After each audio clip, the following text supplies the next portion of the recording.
to the Washington Watch News Desk. I'm Casey Harper, bringing you today's big stories. President Donald Trump has taken the unprecedented step of firing Federal Reserve Governing Board member Lisa Cook. In a letter to Cook, Trump said, quote, "I have determined that there is sufficient cause to remove you from your position.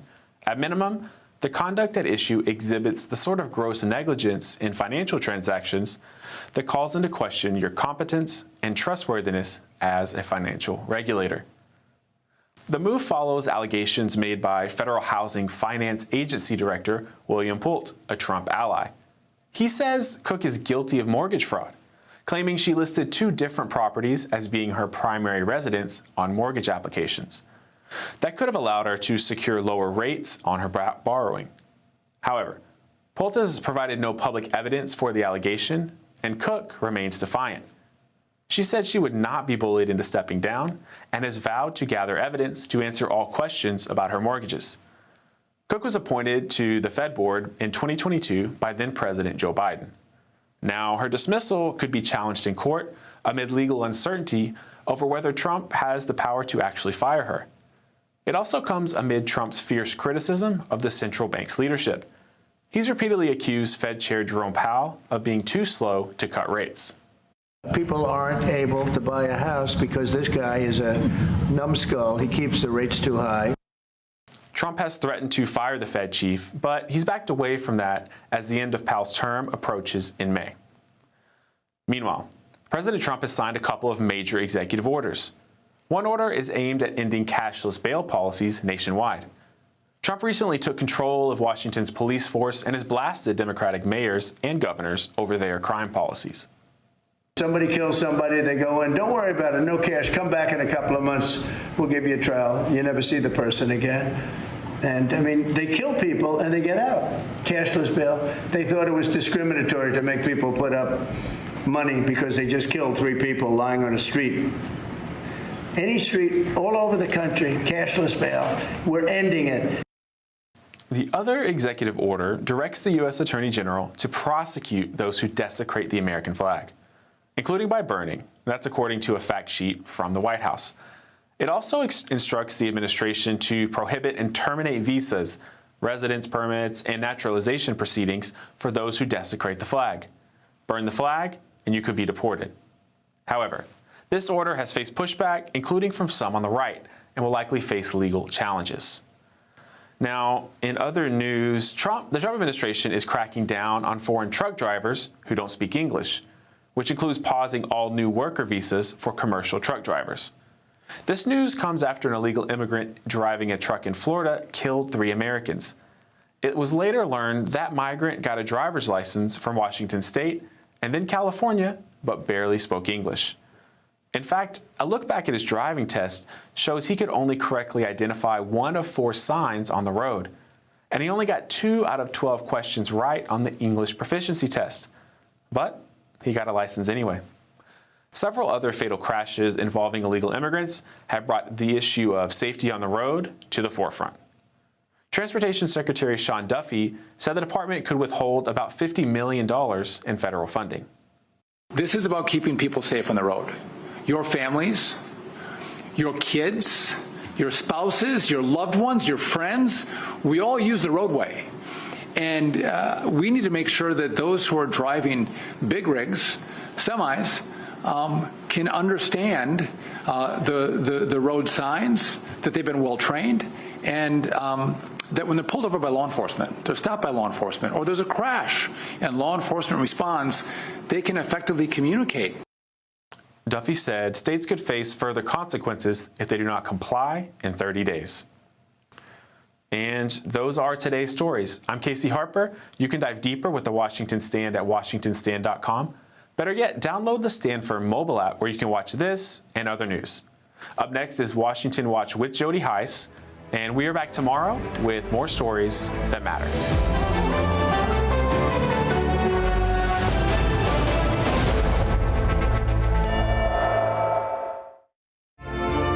From the heart of our nation's capital in Washington, D.C., bringing compelling interviews, insightful analysis, taking you beyond the headlines and sound bites into conversations with our nation's leaders and newsmakers, all from a biblical worldview. Sitting in for Tony is today's host, Jody Heiss.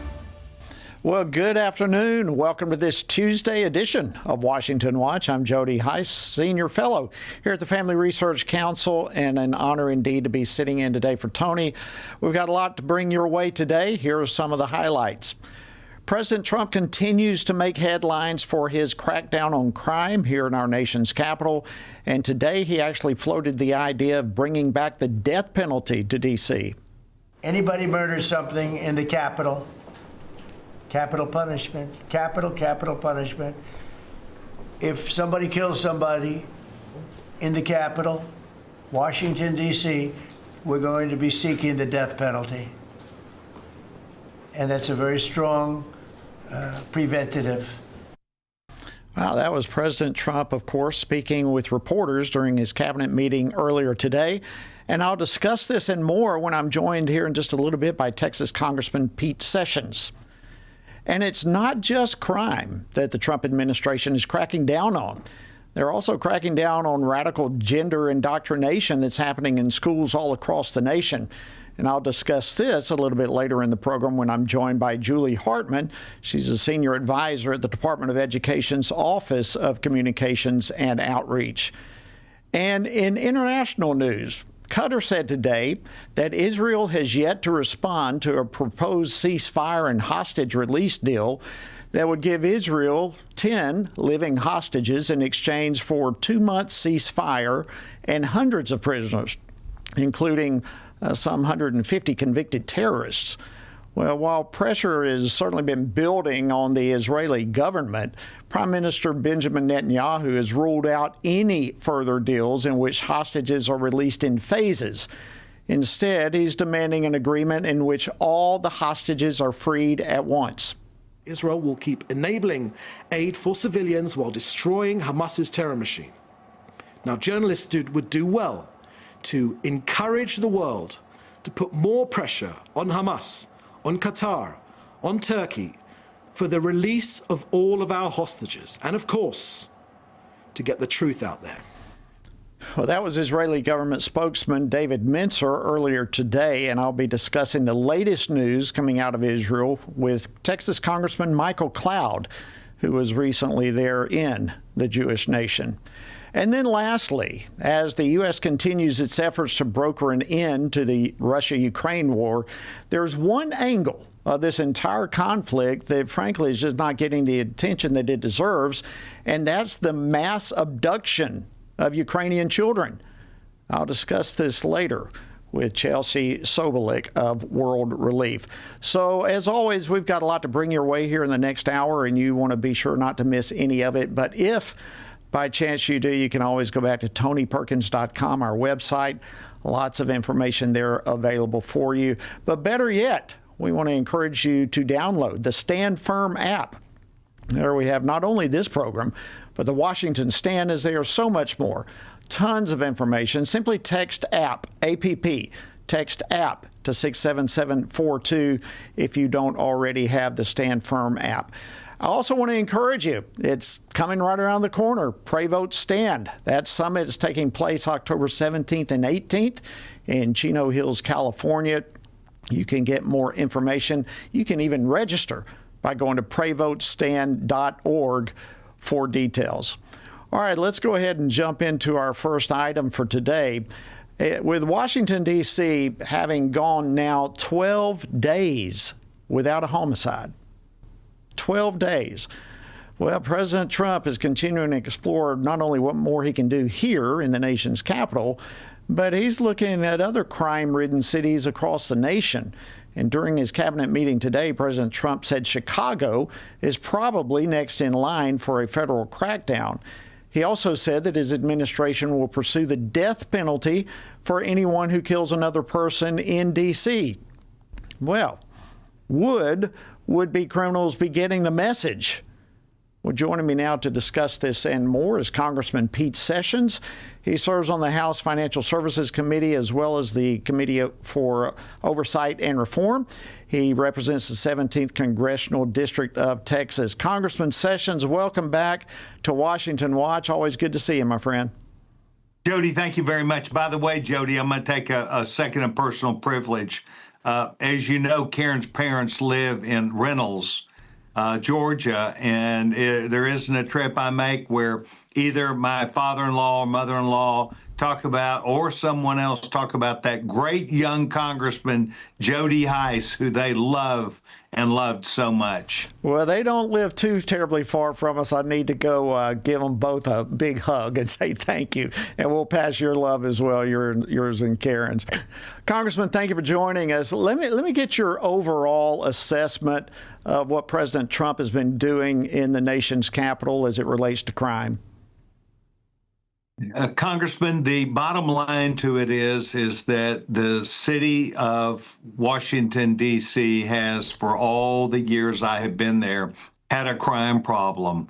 And the Congress encouraged and had extended the boundary around Capitol Hill to keep those safe who came and went every weekend, hopefully to try and support our workers who were there, with the knowledge that Washington, D.C. established rules that would not hold people accountable. They established rules and regulations that would allow openly for you to smoke dope, marijuana, use drugs, and to do these things. And they were literally, as you've heard, soft on crime. Then several years ago, we had the D.C. Council decided they were going to even extend these boundaries and make it easier for people to not even have bail, to be arrested, come in, fingerprinted, released.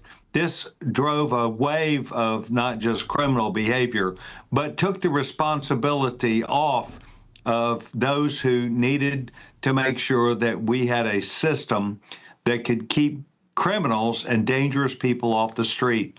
So what the president's doing, it comes as a result of the recent wave, not recent, but the wave of deaths and harm. And they have in the Navy Yard area hundreds of people who gather, young people who gather every weekend, Friday and Saturday night, and literally have their way with not only people who live there, but also the neighborhoods of businesses that come there. So the president, after hearing from members of Congress talk about the safety of our families, of our employees, the president did the right thing. And he said, look, this is a federal city. We've got to fix this. We can fix it. And so what we're hopeful is that this will allow the opportunity, with the National Guard being there, for police to be able to do their job. It is their mainline job to do this, and the guardsmen are there to keep order. As you suggested, no homicides in Washington, D.C. for 12 days. And that may be a record, but what it is an indication that criminals have understood it. Lastly, the crime problem has been also being caused as a result of the sanctuary city policies that Washington, D.C. has and continues to have. Last I saw, some 300 illegals had been arrested, many with weapons. And so I think this is a positive thing. Jody, if you still had your family there, if you still had employees there, and I know when you were there, you did much to try and draw the attention of this, but we had Joe Biden. So there's a lot to be said for crime control and what our great young president is doing. Yeah, it really is amazing. And as you referenced as well, 12 days without a homicide. That's significant in a city as crime infested as Washington, D.C. So what's your thoughts, Congressman Pete Sessions, about the president's intentions now to take what he has done here in D.C. to other cities across America, like Chicago and New York and other places? Well, taking this road show on the road would be seen by the American people, at least who live in these cities like Chicago or other cities, I think in a positive way. It's to really be seen by me how he will offer that justification, whether he would do it with National Guard members that, like Chicago, I don't know the law related to bringing others in from outside of Illinois to serve. But I will tell you that there are plenty of law-abiding citizens who not only respect and appreciate what the president's doing, but we've got to get a handle on it and turn the tide. And I think that it's the right thing to look at, have a national debate about, and expect that we have had enough of this crime, lawlessness, and the deaths that come from this. Well, while we have just a couple of minutes left, let me kind of shift gears on you. There's so much in the news, it seems like it just keeps coming and coming and coming. But President Trump has moved to fire a member of the Federal Reserve Board over allegations of mortgage fraud. And he actually made the comment along the lines that we need people who are 100% above board, and that it doesn't appear as though she was. What's your thoughts on this development? You think this is a good step in the right direction, or do you have question marks? Well, Jody, first of all, a lot of the jurisdiction resides directly in our Financial Services Committee. And I'm sure that there will be a lot of debate. As you know, we're divided, not just Republican, Democrat, but what I would say socialist against those of us who are for making America great again. And so the distinction that happens here is that even the major newspapers have admitted that there's evidence that this woman did, within a matter of days, create a circumstance where she signed a document that she did not have any other property that she was claiming as a homestead. She did two of them within a short period of time.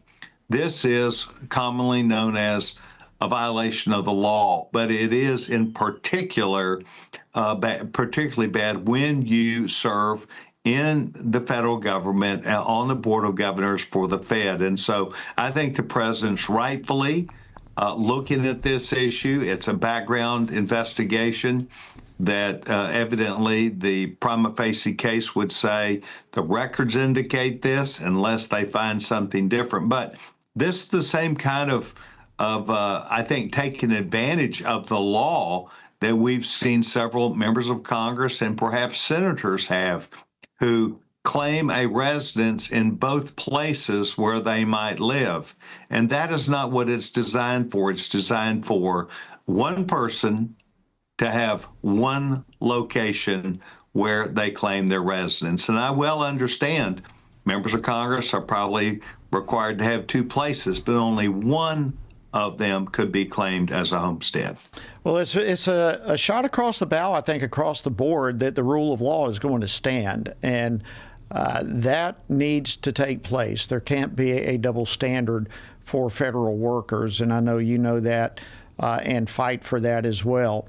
Congressman Pete Sessions, always an honor to see you. Thank you, as always, for joining us again on Washington Watch. Blessings to you and your family. My brother, thank you so very much. You look very fit and very happy, Jody.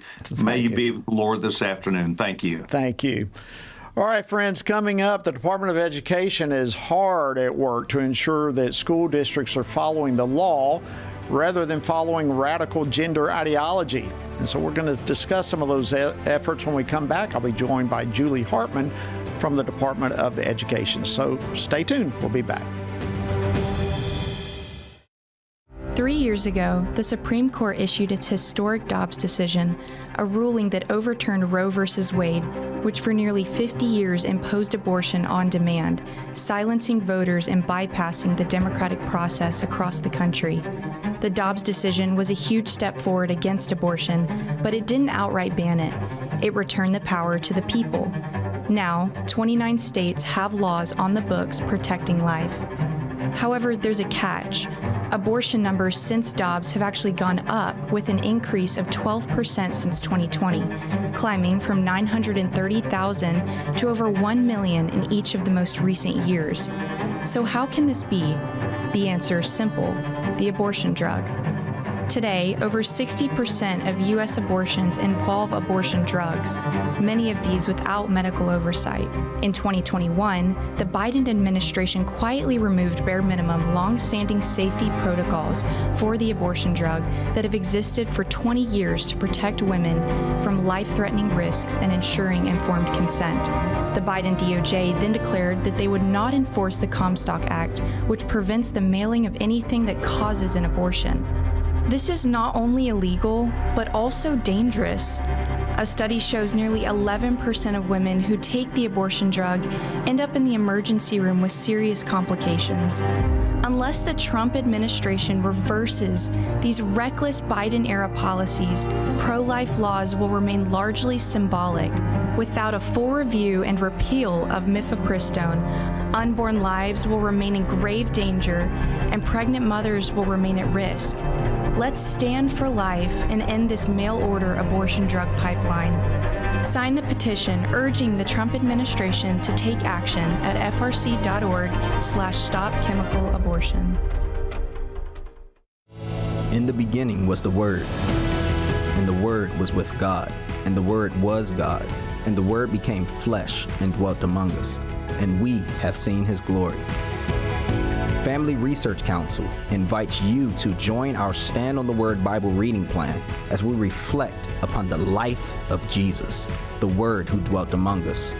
Come with us and discover the glory of the Word. Read the Gospels and witness the life-changing story of Jesus, His life, death, and resurrection. Come read how Jesus transformed the lives of common people and how those same people transformed the known world through the power of the Holy Spirit. Come with us for 10 to 15 minutes a day and read the entire New Testament before the new year. Find our Bible reading plan and daily devotionals from Tony Perkins at frc.org/Bible. Join us and stand on the Word. Welcome back to Washington Watch. Thank you so much for joining us. Hope you're having a fantastic day. I am Jody Heiss, and honored to be filling in today for Tony, and deeply honored to have you joining us as well. All right, last week we highlighted on this program cases of several school districts, specifically in the states of Virginia and Kansas, that were reportedly choosing to abide by woke gender ideology rather than federal law. Well, later in the week, President Trump called out school districts in California, stating that any of those school districts that do not adhere to his administration's policies on transgenderism in schools will lose federal funding. So the question now is, will schools in California comply? Or perhaps they'll be willing to give up federal funding in order to continue to embrace their ideological policies. Policies, by the way, that are harmful to students as well as being unlawful. Well, joining me now to discuss this and more is Julie Hartman. She's a senior advisor at the Department of Education's Office of Communications and Outreach. Julie, thank you so much for joining us. Welcome to Washington Watch. Oh, thank you so much for having me, Jody. Well, it's our honor. Let's begin with this, Julie. If you can kind of make clear for us the specific policies, the type of policies at least that President Trump is referring to here. What changes is he wanting to see take place? Well, President Trump here is referring to really two main federal laws, and that's Title IX and FERPA. Title IX, of course, was passed in 1972, and it protects students on the basis of sex. And what we have seen all across the country, and California has been one of the greatest offenders, is that schools or school districts are allowing students to occupy intimate facilities and participate in sports based on their gender identity. Now, one's gender identity identity is very different from one's sex. And this is not only unlawful, but it is immoral and totally contrary to common sense. I mean, minor students should not have to go into a bathroom and see members of the opposite sex in those same intimate facilities. Women who have trained and worked hard for so much of their sports careers should not have to lose their titles and their awards because men are competing in female categories. So under the great leadership of President Trump and Secretary McMahon, the Department of Education has taken a firm stance on this. And just to highlight some victories, our Office for Civil Rights secured a resolution agreement with both Wagner College and the University of Pennsylvania. And those schools have agreed to follow Title IX, to separate sports and intimate facilities based on sex, and to apologize to the female athletes and to restore their records that were lost. So that's the first one, Title IX. FERPA, just quickly, is a parental rights law, and it gives parents the right to inspect their child's education records. But what we've seen is that all across the country, there are many schools which have these policies which say that school personnel cannot disclose a child's transgender identity to that child's parents without that child's consent. So again, as I said earlier, this is not only unlawful, it's completely immoral. Parents must be the primary decision makers when it comes to their child's education, and they should know about this sensitive information. So Secretary McMahon and the president have made this a top priority, and you're seeing how vigorously this department is enforcing those too. Well, we have been following those victories that you referenced a moment ago. And first of all, let me just say congratulations. Those are huge victories. And secondly, let me say a huge heartfelt thank you for standing in the gap and fighting for so many Americans across this whole country. Well done. And I'm glad you were able to highlight those here on the program.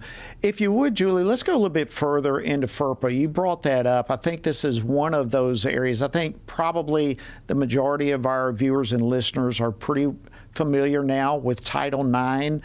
But as you mentioned, FERPA, that's another big deal where we're seeing a lot of violations. Would you mind just just kind of unfold that a little bit more of what you mentioned what FERPA is, but just how a little bit more explanation of what you were talking about. Absolutely. So again, FERPA gives parents the right to inspect their child's education records. And these are records that are maintained by the school and that are directly related to the child. So of course, parents should be able to see those kinds of things. And here at the department, we have open investigations into the state of Washington, the state of California, the state of Maine, and then most recently, as you indicated, into Kansas, where there are several school districts which are directing school personnel to not disclose to parents a child's gender identity or so-called gender identity without that child's consent. And this department believes that that is a violation of FERPA. That's a violation of parental rights and their ability under law to inspect their child's education records. If a school is maintaining a spreadsheet with new names and new pronouns, or if they have something called gender plans, which we're seeing a lot of schools across the country have, parents should absolutely have access to those gender plans or to those spreadsheets, because those are records that relate to their child. But what we have seen is that radical gender ideology has taken precedent here, and many school personnel are choosing to follow that gender ideology instead of protecting these young, impressionable children. I'll tell you quickly, one of the most incredible experiences here at the department was seeing Secretary McMahon host a group of detransitioners. These were individuals who underwent the medical transition in the attempt to become the opposite sex. And then, thank God, they realized that this was a dangerous path to go down. And these individuals sat around with the secretary and said how much they wished that their parents knew what was happening at these schools and that they had an adult in the room to protect them. So Secretary McMahon is that adult, President Trump is that adult, and these rancid policies will not be allowed to continue under this administration. Julie, thank you so much for expounding on that. I think that's an area that parents need to be aware of, because this is a huge area of attack. And we're not just talking about a president who is trying to push his personal beliefs. We're talking about taxpayer dollars that have been used to push an ideology, and a radical one at that. So this is a critical issue. Again, I want to say thank you, Julie Hartman, Senior Advisor at the Department of Education's Office of Communications and Outreach. We deeply appreciate the great work that you are doing over there and for taking time out of your schedule to join us today on Washington Watch. Oh, well, all the credit goes to Secretary McMahon, but thank you very much for having me on. I look forward to next time. Keep up the good work. We'll be back. All right, friends, coming up, we'll be joined by Congressman Michael Cloud from Texas. He was recently on a trip to Israel, and he's got some latest information about the developments, which there are many, that are taking place in the Middle East. So stick around. We'll be back on the other side of this break.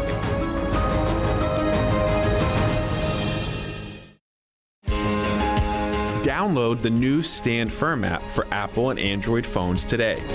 You can join a wonderful community of fellow believers. We've created a special place for you to access news from a biblical perspective, read and listen to daily devotionals, pray for current events, and more. Share the Stand Firm app with your friends, family, and church members. And of course, stand firm wherever you go. At Family Research Council, defending the family isn't just a mission, it's our daily calling. Every team member at FRC uses their God-given talents to stand for biblical truth, protect life, and uphold religious freedom. Here at Family Research Council, we face many threats to the family, threats that have been with us for some time. Abortion, the gender ideology threat, the attacks on marriage, the attacks on parental authority, and the attacks on religious freedom. We have to promote, support, strengthen, and incentivize family growth so families take their place in society in a place of honor. I'm defending the family by working in the Center for Biblical Worldview to provide cutting-edge research and resources for pastors, ministry leaders, and Christian parents. Through my work at the Washington Stand, I passionately defend what God has defined for marriage and family. I don't see the Washington Stand as just a place to talk about cultural events. It's a place to share biblical truth. It's a perfect outlet to advance and defend what God has defined as good, true, and beautiful. Because of you, we're able to frame things in such a way that help Christians stand for truth on the things that matter most, like life, faith, family, and freedom. Thank you for standing with us. Thank you for your support. It is so critical to the work that we at Family Research Council are doing day to day as we support and strengthen the family. So thank you. Good afternoon. Welcome back to Washington Watch. I'm Jody Heiss, filling in today for Tony. Thank you for tuning in. All right, literally just hours ago, there were massive demonstrations that reportedly drew some 350,000 people to Tel Aviv's Hostage Square in Israel. And this is coming on the heels of 2 separate days of mass protests where people were calling on the Israeli government to agree to a deal to release some of the hostages that are held in Gaza. But Israeli Prime Minister Benjamin Netanyahu has publicly ruled out any further deals in which hostages are released in phases. Instead, he's demanding an agreement in which all the hostages are freed at once. Well, you add that to the way Israel now is edging into Hamas and the stronghold in Gaza City. Will there soon be an end to this war, one way or the other? Well, with me now to discuss this and more by phone is Congressman Michael Cloud. He's a member of the House Appropriations Committee as well as the Oversight and Government Reform Committee. He represents the 27th Congressional District of the great state of Texas.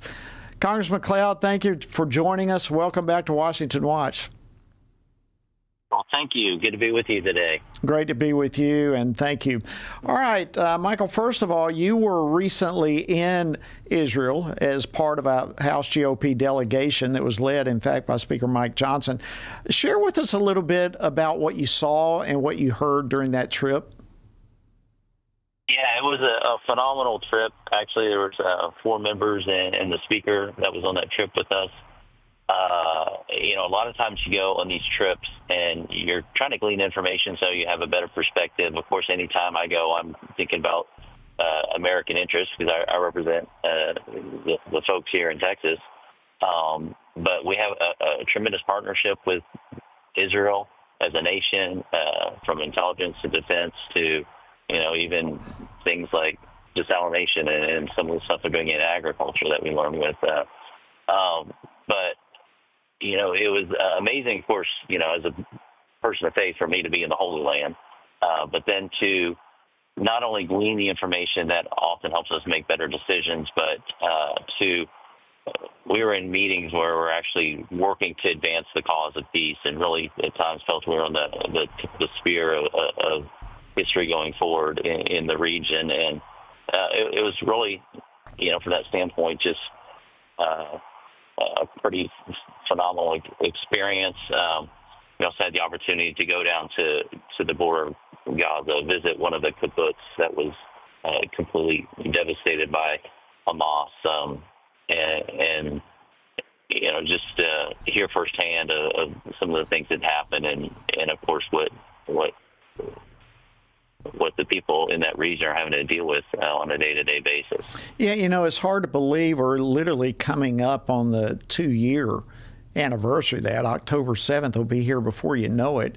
I think clearly the Israelis do not want a forever war. But on the other hand, it seems as though Hamas is doing everything they can to drag this whole thing out. Would you agree with that? Very much so, which is the reason they don't want to give the hostages back. Hamas cannot stay in power in Gaza. That is a non-starter of a conversation. They have demonstrated how evil they are, and cannot lost any sort of moral authority to be able to regain power. And they know that the only thing that's holding them in power is the fact that they continue to have hostages, which is why they are not willing to return them. And they want to continue to drag this out and do this in sort of a piecemeal effort as they try to hold on to power. They are not good for the region. They're not good for, certainly, as they've demonstrated, for the people doing their best to live in peace in Israel. And they do no favors to the people in Gaza as well. Right. Billions have gone into their economy, and what they decided to do with it, instead of build an oasis, they dug tunnels. They turned hospitals into ammo depots, and then we all saw the atrocities on October 7th and what they did there, and it's just inhumane. Well, there's been, there's so much to say about all of this. There's been some good positive developments in all of this. For example, I think of Syria and Iran, and now we're watching some developments with Lebanon. So there's so much to cover. And Congressman Michael Cloud, I want to thank you for discussing that. Before I let you go, though, I want to switch gears and bring it much more closely to home to where you live. I wanted to get your take on all the developments across the various states regarding redistricting. And, of course, your home state of Texas is right in all the heart of that. We've only got about a minute left, but just give us a 30,000 perspective. Yeah, well, here in Texas, redistricting has passed. The maps have passed the House and Senate and just are awaiting the governor's signature. Of course, for those representing the areas, you kind of have mixed feelings about it, because appreciated working with and representing the people we've had the pleasure of representing, but also what we've seen over the last years as the left have completely weaponized redistricting in a sense, and for us to kind of right the scales in this in order to be able to do what we need to do for our national priorities is, we understand what needs to happen here. Right. But the big arguments you see coming from the left, only reveal their hypocrisy, and you could go down the list of state after state after state after state, yes. And you doesn't see circulating X now, formerly Twitter, but got to land it there. You just see state after state. Yeah, they've done this so many times. So. Congressman Michael Cloud of Texas, thank you so much for joining us. We appreciate it. All right, friends, coming up next, the Russia-Ukraine war. There's an area of this whole thing that deserves much more attention than what it's getting, and we'll bring that your way right after this. Family Research Council is committed to advancing faith, family, and freedom from the East Coast to the West. So FRC is going to Southern California for this year's Pray, Vote, Stand Summit, October 17th and 18th at Calvary Chapel, Chino Hills. Join us for this powerful gathering of Christians desiring cultural renewal and spiritual revival. The Pray, Vote, Stand Summit brings together Christian leaders, issue experts, and government officials for a time of prayer, inspiration, and action. Together, we will seek God's guidance for our nation and engage in meaningful discussions on the intersection of faith, government, and culture. If the spiritual foundations and the cultural walls of our nation are to be rebuilt, we all have a role to play. May we each find our place on the wall as we build for biblical truth. Register now at prayvotestand.org. That's prayvotestand.org.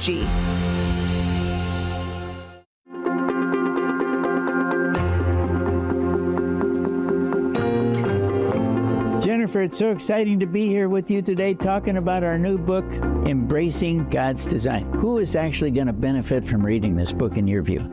There's so many different audiences that can benefit. The first one are counselors themselves, right? Because we have some material in there where we really address the gender dysphoria diagnosis and what is wrong with it. We have information for people who are wanting to go back to embracing God's design for their life. This is really magical to have the therapist and the individual who suffered come together and write about why this is happening and why we're seeing this. And we brought all of that experience to the table. We want to see people walking in the fullness of who God has called them to be and not a false identity. Order today at embracethedesign.com. How should Christians think about the thorny issues shaping our culture? How should Christians address deceitful ideas like transgenderism, critical theory, or assisted suicide? How can Christians navigate raising children in a broken culture, the war on gender roles, or rebuilding our once great nation? Outstanding is a podcast from the Washington Stand dedicated to these critical conversations. Outstanding seeks to tear down what our corrupt culture lifts up with an aim to take every thought and every idea captive to the obedience of Christ. Whether policies or partisan politics, whether conflict in America or conflict abroad, join us and our guests as we examine the headlines through the lens of Scripture and explore how Christians can faithfully exalt Christ in all of life. Follow Outstanding on your favorite podcast app and look for new episodes each week. Welcome back to Washington Watch. Great to have you joining us today. I'm Jody Heiss, an honor to be filling in today for Tony. Before I get to my next guest, just a real quick reminder. You don't want to miss this. If you can at all help it, our Pray, Vote, Stand Summit will be taking place October 17th and 18th in Chino Hills, California. We want you to not miss this life-transforming event. And we'd love for you to go learn more and register at prayvotestand.org. Go check that out as soon as the program concludes today, prayvotestand.org. All right, with all the talks that are taking place between Presidents Trump, Putin, Zelensky, European leaders, there is a story right in the middle of all of this regarding Ukrainian children that has been, for the most part, totally overlooked, at least by most of the mainstream media outlets. Since Russia's invasion of Ukraine 3.5 years ago, thousands of Ukrainian children have reportedly been abducted by Kremlin forces and taken into Russia, where many of them have been given new identities and new families. Ukraine is saying that their reports are somewhere in the neighborhood of 20,000 missing children. Well, at the same time, a Yale University humanitarian research group is estimating those numbers could be as many as 35,000 children from Ukraine may be being held in Russia and Russian-occupied territories. So as the U.S. continues its efforts to broker an end to the Russia-Ukraine war, where will these children fit in? Well, with me now to discuss this is Chelsea Sobolik. She's the Director of Government Relations at World Relief. Chelsea, thank you so much for joining us. Welcome to Washington Watch. Thanks for having me, Congressman. Okay, I'm still. When I first heard this, I was just devastated to think of it, but thousands of children abducted. How in the world did this happen? It's a great question, and I'm so grateful for you guys shining a light on this story. And Family Research Council has been at the forefront of helping lead out on bringing awareness to this incredibly important issue. So I'm very grateful for that. So a number of things. Russia is claiming that that they're the humanitarians, that they're the ones coming and helping these vulnerable children find new homes, and they are taking care of them. They're sending them to summer camps. What is actually happening could not be further from what Russia is saying. Russia is illegally abducting thousands. You said 20,000. It could be upwards, 30, 35,000. Thousands of vulnerable Ukrainian children. They're subjecting them to military training, political re-education, and illegal forced adoption. All of this is highly illegal according to international law. All of this should matter to Americans and should matter to Christians because we believe in the importance and value of family.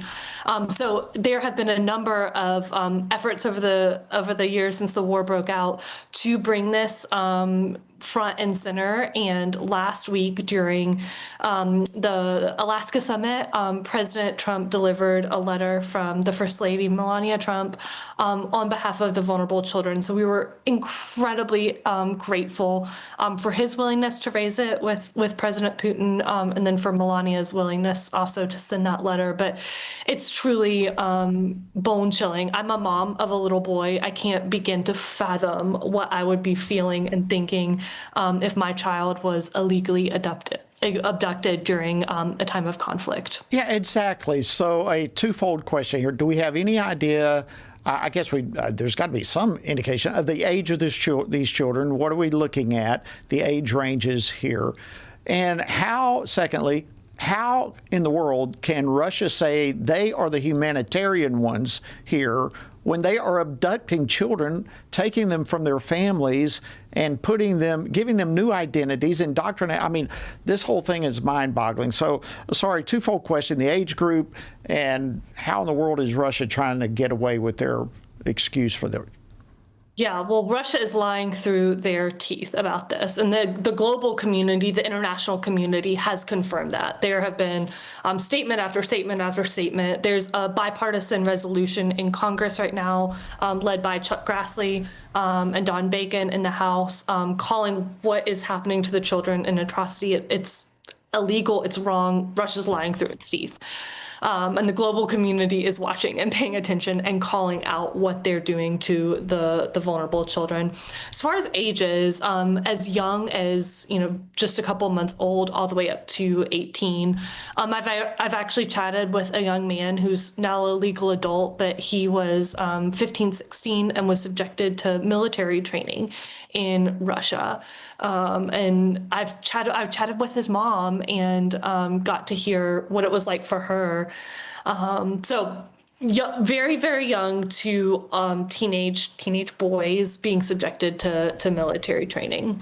Is there concern? Well, I know there's concern, but is there legitimate concern with evidence backing it up that some of these children are being marketed for adoption for sex trafficking, for example, or something else nefarious, or is this just coerced adoption? I actually heard there's even an online catalog of these children. What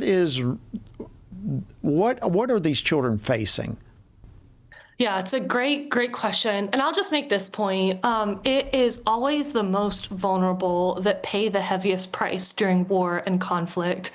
And who is the most vulnerable among us? It's children who their voices are not heard in Washington, D.C. And so that's why I'm so grateful to get to do this work, to bring their stories and their voices into the halls of power. And you're right, there is an online catalog where people can select, I want a child with blue eyes, which is, again, very, very bone-chilling.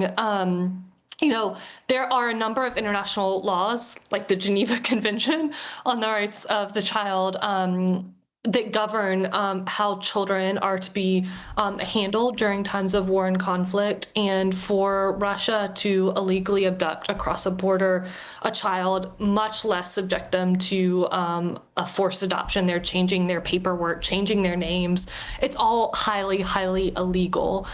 These are children, some of which do have families in Ukraine, some of which don't have families. They were living in institutionalized care outside the care of the family. What's important to know is those children belong in their homeland, which is Ukraine. They don't belong in Russia, which has attacked Ukraine. They belong in their homeland, and they belong, even if they don't have family, even if they are a very vulnerable child, they belong in their homeland where members of their community can step in and help care for them. Chelsea, you mentioned that the identity. Okay, so identity changes, all sorts of things. I mean, these kids are evidently just being made to become Russian, for lack of a better expression of it all. Is there now any possibility of tracking these children down? Yeah, it's a great question, and it's a really important question. So that Yale University humanitarian lab that you mentioned has been actively engaged since the outbreak of the war for years, systematically documenting and tracing the children. It's very complex. It's not my particular skill set, but there are people who are trained in this, who are documenting and tracking what's happening to the children. And there are groups who are doing rescue efforts.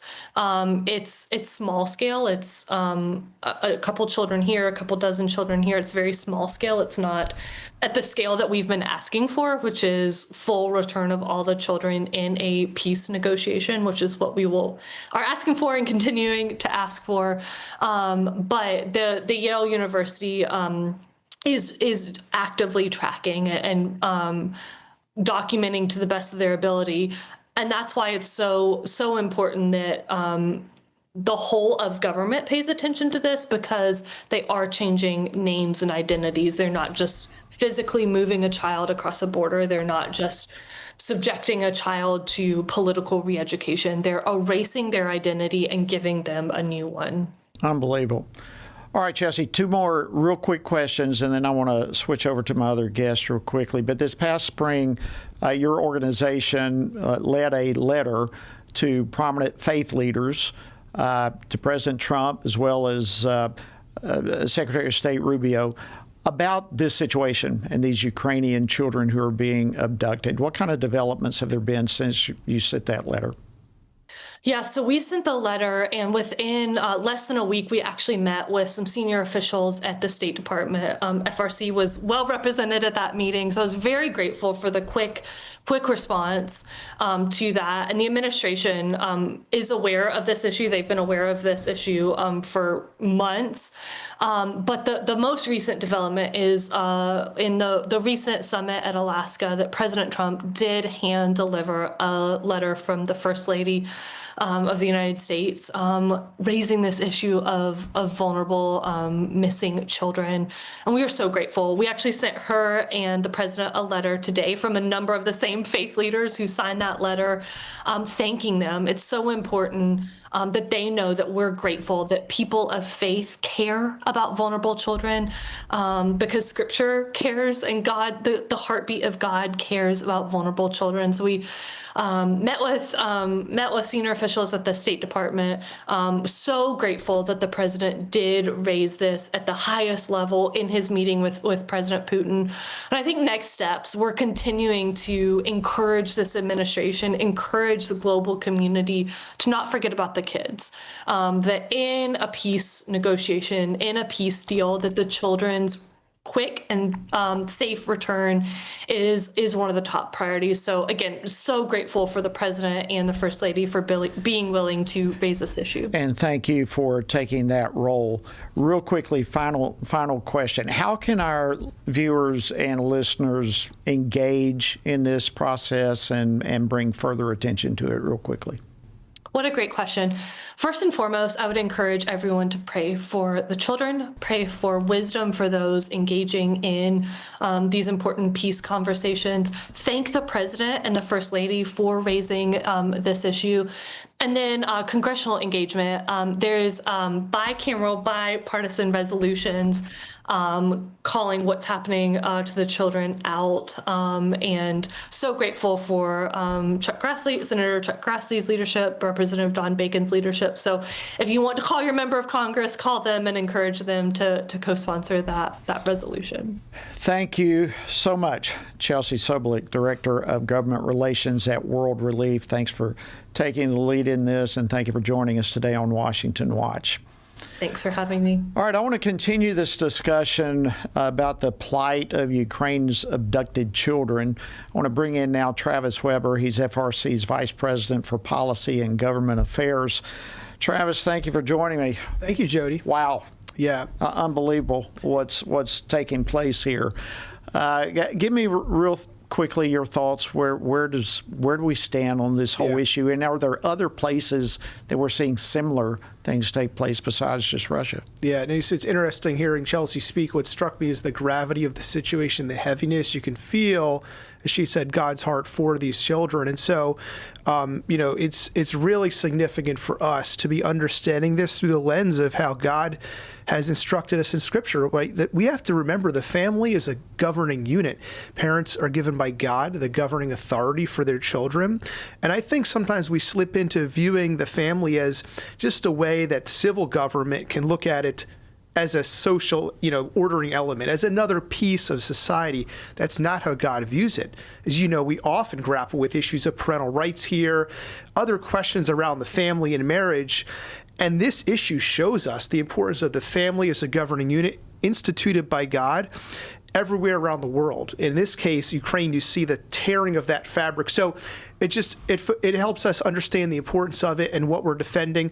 As Chelsea mentioned, our follow-up is to continue to engage the administration on this and Congress where we can and highlight the opportunity that the president has to defend family in this case, along with faith and freedom around the world as he engages with other government leaders and bilateral discussions. Well, it's just stunning to me how massive of an issue this is. It's just going on under the radar. Yeah. And virtually no media outlets are dealing with it. So this is at minimum a huge issue to pray about. It is. There's so much news out there, right? Sometimes we can go on Google or just go to our place where we take in the news, and we're overwhelmed by the number of stories, the number of things that we feel we might have to grapple with. But this is where I feel it's so important for people of God to pray and say, Lord, what do you want me focused on? What do you want me engaged on?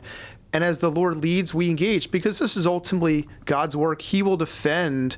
He has roves the earth to search out injustice, and we know he will bring an ultimate accounting. So we're just helping shed light on these things from his perspective. Travis, just about a minute left. All right, so give us your 30,000-foot perspective. Yeah. What else is happening around the world in terms of family issues? So this is important, I believe, because if we zoom out, we have the president here dealing with a conflict, really a regional, almost global conflict. This is a family issue in the midst of that conflict. So I think we have to be cognizant of what other opportunities to defend family, faith, and freedom are happening in other instances, right? So you look at the deal with DRC Congo and Rwanda. There you have, in that region, there are attacks by Islamist groups against Christians. We need to defend religious freedom in the midst of that discussion. There are shifts in Bolivia recently, a new election bringing in a conservative administration. Might be opportunities to defend faith, family, and freedom down there. In China, in the Asia region, human rights, religious freedom issues in North Korea.